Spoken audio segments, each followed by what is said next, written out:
Students, आप सभी का स्वागत है मेरी पाठशाला यानी पाठशाला विद वर्षा में।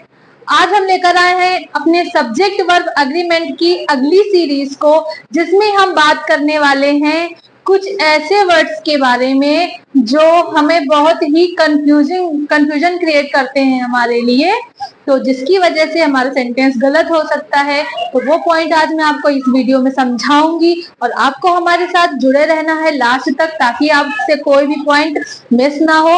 और देखने के बाद आप वीडियो को पूरा देखने के बाद आप हमारे चैनल को सब्सक्राइब करके वीडियो को लाइक कर सकते हैं और ज्यादा से ज्यादा लोगों को शेयर कर सकते हैं। तो चलिए स्टार्ट करते हैं हमारी ये सीरीज।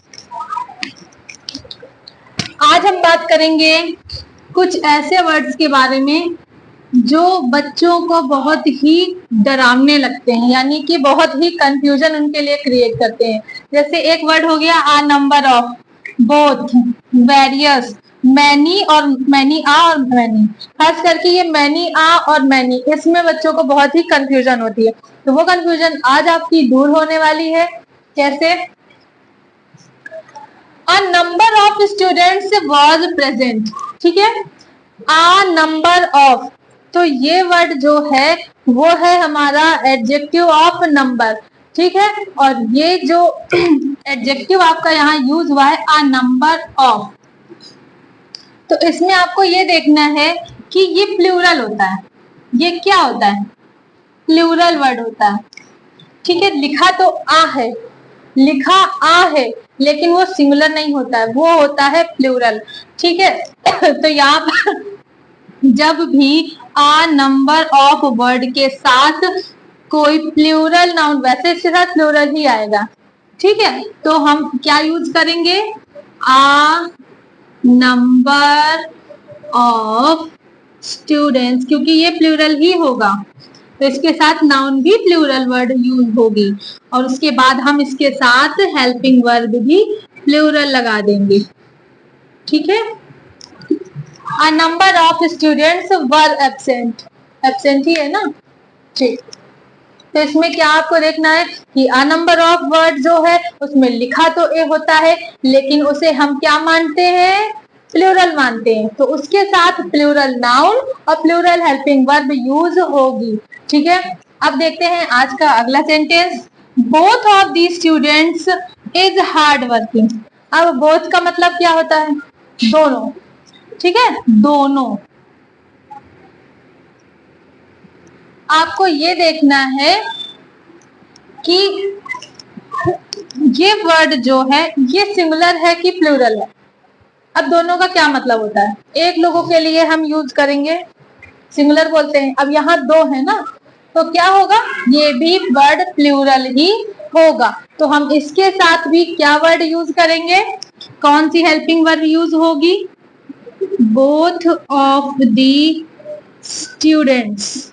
और हाँ, अगर आपको कहीं पर भी बोथ के साथ स्टूडेंट मिले, मतलब नाउन सिंगुलर हो, तो उसे भी आपको क्या करना है? प्लूरल बनाना है, ठीक है। Both of the students are, okay, both of the students are hard working. इसका क्या मतलब है कि बोथ वर्ड जो है वो आपको प्लूरल ही मानना है, ठीक है। तो आ नंबर ऑफ और बोथ ये वर्ड प्लूरल होंगे। इसके बाद देखते हैं various boys is present. Various का मतलब क्या होता है? वेरियस का मतलब डिफरेंट, यानी अनेक, विभिन्न, है ना, ये सारे वर्ड। तो वेरियस वर्ड भी हमारा प्लूरल होगा। तो जब ये वर्ड प्लूरल होगा तो इसके साथ हेल्पिंग वर्ब भी प्लूरल ही लगेगी, और जो नाउन वर्ड यूज होगा वो भी प्लूरल ही यूज होगा। वेरियस बॉय नहीं होगा, वेरियस बॉयज होगा, और उसके साथ हम लगाएंगे आर, ठीक है, प्रेजेंट। इस तरह से आपको इन शब्दों का याद रखना है कि हम किस शब्द को सिंगुलर की कैटेगरी में रखते हैं और किस शब्द को हम प्लूरल की कैटेगरी में रखते हैं। तो इस हिसाब से हमें उसमें हेल्पिंग वर्ब का यूज करना है, ठीक है। तो ये रॉन्ग हो गया, ये गलत है और ये गलत है। ये सही है, ये सही है और ये सही है। केवल एक वर्ड अगर आपने चेंज कर दिया तो आपके सेंटेंस का पूरा सेंस ही बदल जाता है और उसका स्ट्रक्चर भी चेंज करना पड़ता है। तो और वो सेंटेंस अगर आपने उसमें नहीं चेंजमेंट किए तो वही गलत हो जाता है। यही सारी बातें हमें सब्जेक्ट वर्ब एग्रीमेंट और सिंटेक्स में पढ़नी होती है। ठीक है, तो ये थोड़ा सा डरावना टॉपिक होता है, तो इसको अगर आपने अच्छे से पढ़ लिया तो बस सब बढ़िया है। तो देखते हैं आगे। Many a boys are happy. अब यहाँ क्या लिखा हुआ है? मैनी आ। मैनी का मतलब होता है अनेक। मैंने यहाँ 2 सेंटेंस लिखे हैं कि कंफ्यूजन ना हो। अनेक, ठीक है। और यहाँ पर मैनी भी लिखा है और मैनी आ भी लिखा है। तो आ लगा हुआ है ना, तो आपको याद रखना है कि जब भी सेंटेंस में मैनी आ जाए, मैनी आ, तो मैनी आ के साथ आपको प्लूरल नहीं लगाना है। मैनी आ बॉय, और फिर जब ये सिंगुलर हो गया तो हेल्पिंग वर्ब भी सिंगुलर आ जाएगी। ठीक है, मैनी आ बॉय, यानी मैनी आ के बाद आपको क्या वर्ड यूज करना है? सिंगुलर, ठीक, और उसके साथ सिंगुलर हेल्पिंग वर्ब का यूज भी होगा। नेक्स्ट क्या है? Many students has passed. अब जब केवल मैनी आएगा, जब सेंटेंस में केवल मैनी वर्ड आएगा जिसमें आ ना लगा हो, ठीक है, तो उसमें हम क्या वर्ड क्या यूज करेंगे? प्लूरल सब्जेक्ट और प्लूरल हेल्पिंग वर्ब। तो यहाँ आ जाएगा मैनी स्टूडेंट्स हैव। ओके, यहाँ वर्ड यूज हो जाएगा हैव पास्ड। ओके, मैनी आ के साथ आपको सिंगुलर यूज करना है और मैनी के साथ आपको प्लूरल यूज करना है। तो आज हमने जो चीजें सीखी हैं वो आपके लिए हेल्पफुल होने वाली हैं, और इन पॉइंट्स को, जो भी पॉइंट्स मैं बताती हूँ, इसको आपको एक नोट्स में बना के रख लेना। इसके नोट्स प्रिपेयर कर लीजिए ताकि ये चीजें आपके लिए हमेशा ही रहेंगी। आपने एक बार उसको देखा बस।